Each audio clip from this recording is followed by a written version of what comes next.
강원도가 K-바이오 첨단 산업의 글로벌 중심지로 도약하기 위한 준비를 차근차근 해오고 있습니다. 그 현장을 직접 살펴보고 발전 방향을 함께 논의하기 위해 홍천생명건강과학관을 가장 먼저 찾았습니다. 강원도는 우리 국가 안보의 상당 부분을 책임져주고 있습니다. 그로 인해 주민들께서 많은 피해와 불편을 겪어오시기도 했습니다. 특별한 희생에는 특별한 보상이라는 합당한 원칙을 적용하여 강원도의 새로운 기회를 이끌어내야 합니다. 그런 의미에서 작년 7월 강원도 전역이 정밀의료산업규제자유특구로 지정된 것은 참으로 반가운 소식입니다. 디지털 헬스케어, 액화수소산업특구에 이은 낭보로 앞으로 강원도가 바이오 첨단 산업과 신재생 에너지 산업에서 중요한 역할을 해주리라 기대합니다. 국가 균형 발전은 이제 반드시 해야만 하는 국가 핵심 과제가 되었습니다. 접경 지역으로 소외되고 어려움이 많았던 강원도가 고루 발전할 수 있도록 지역 특성에 맞는 경제발전 전략과 지원책을 지속적으로 모색하겠습니다. 다음 뉴스, 강원도 도약을 향한 번영 회장님들의 건에 귀하게 받아갑니다. 강원도 18개 시군 번영 회장님들과 간담회를 가졌습니다. 지역에 대한 남다른 애정으로 강원도 발전을 위한 현안 과제를 모아 전해주셨습니다. 고맙습니다. 강원 평화특별자치도 설치, 바이오 및 신재생에너지 산업 거점으로의 성장, 용문, 홍천철도 건설과 같은 교통망 확충 등 강원도 발전을 위해 이미 약속드렸던 내용들은 모두 차질 없이 추진되도록 하겠습니다.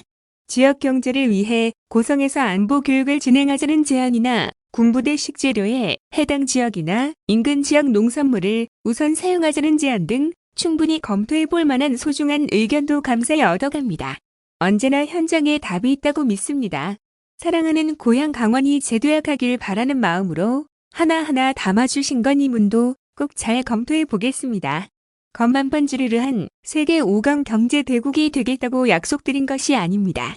우리 국토 구석구석이 균형적으로 발전하고 국민 삶의 질도 세계 5강국에 걸맞게 나아질 수 있도록 끝없이 답을 찾겠습니다. 귀한 시간 내어주신 번영 회장님들께 감사합니다. 다음 뉴스, 단 두 줄의 문장을 한 번, 두 번 곱씹어 아껴 읽었습니다. 이회수 선생님께서 편찮으시다는 소식에 마음이 철렁했습니다. 그게 벌써 거의 2해 전이네요.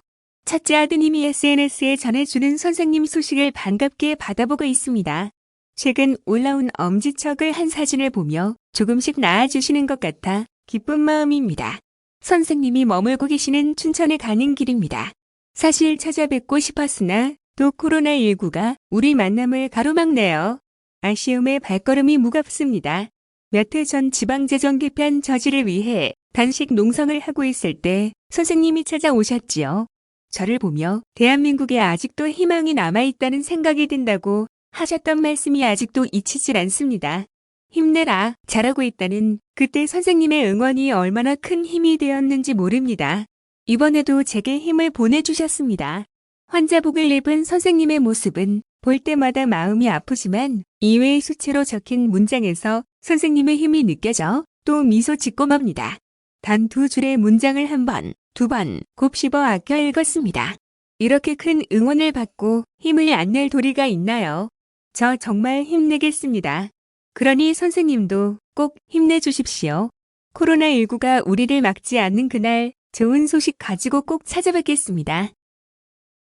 다음 뉴스, 남녀 갈등, 세대 갈등, 조장, 국민 평가르기를 우려합니다. 최근 선거를 보면서 여러 가지로 우려스러운 상황을 목도하게 됩니다. 남녀 갈등, 세대 갈등을 부추기는 것이 그렇습니다. 이런 선거 전략은 이전까지도 보도 못한 것입니다. 속으로야 그런 생각을 한다 해도 차마 입 밖으로 얘기하지 못했던 정치, 선거에서 해서는 안 될 금기 같은 것이었습니다. 그런데 제1야당 대통령 후보와 대표가 이런 국민분열 재건동을 아무렇지도 않게 하고 또 버젓이 기사 제목이 되는 것이 놀랍기만 합니다. 남녀 갈등, 세대 갈등 조장은 모두 공통점이 있습니다. 세상을 흑과 백으로만 나누고 국민을 둘로 갈라놓는다는 점에서 제2의 지역주의나 다름없습니다. 서로에 대한 증오를 부추겨 상대가 가진 작은 것을 빼앗길 선동하며 자신은 뒤에서 정치적으로 큰 이득을 취하는 나쁜 정치의 전형입니다. 저도 2030 청년 세대의 성별 갈등을 깊게 이해하지 못했던 게 사실입니다. 그래서 많은 전문가를 모셔서 간담회를 하고 특강도 들었습니다. 여전히 완전히 이해되지 않는 부분이 있어 성별을 가리지 않고 청년들과 다양한 사람들의 목소리를 들으려고 노력했습니다. 진심과 달리 어느 한 그룹을 적극적인 지지자로 만들어 표를 획득해야 하는 선거에서 영리하지 않은 행보라는 비판을 들어야 했습니다. 그러나 정치는 분열을 조장하는 대신 갈등을 조정하고 공동체를 통합하는 역할을 해야 한다고 믿습니다. 쉽지 않은 길처럼 보입니다만 저는 국민의 집단지성을 믿고 그 길을 가고자 합니다. 고르디우스 매듭처럼 단칼에 잘라버리고 특정 집단만을 선택하는 정치는 나쁜 정치입니다. 옳지 않습니다. 시간이 다소 걸리더라도 청년 세대와 국민 한 사람 한 사람의 문제로 접근해 분열을 해소하고 상처를 치유하는 역할을 하고 싶습니다. 그 방법을 찾고 싶습니다.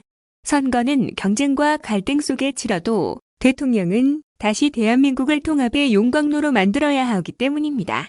국민만 믿고 뚜벅뚜벅 가겠습니다. 국민 통합의 길로 가겠습니다. 응원해 주십시오.